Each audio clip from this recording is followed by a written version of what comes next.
So maraming nagtatanong kung pwede ba ito sa ibang bansa kasi nga iba yung SIM nila. Tamang-tama, nandito kami ngayon sa Thailand at bumili kami ng SIM na gagamitin namin dito. Ito yung luma kong SIM na ginagamit dito sa MiFi. At ito naman yung Thailand na SIM na binili namin. Meron siyang DTAC na marking. Check natin ngayon kung pwede ba ito dito sa MiFi natin. Malaking tulong to pag gumana kasi nga pag nagta-travel tayo abroad, diba, at bumili tayo ng SIM, kadalasan sobra-sobra yung data. So dito, pag meron ka ng MiFi, pwedeng-pwede na kayong mag-share. Isang SIM na lang ang bibilhin, marami na makakagamit. So yun, ipasok na natin ang SIM at turn on na natin yung device.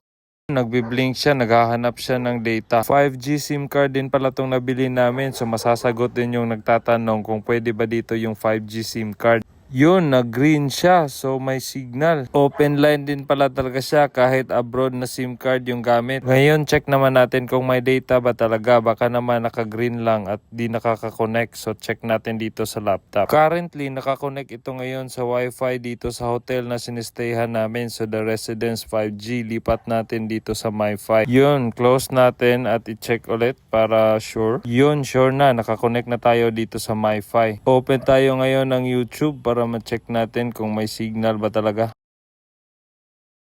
Yun, nag-load siya. So may signal talaga tong MiFi natin. Gumagana talaga siya sa abroad.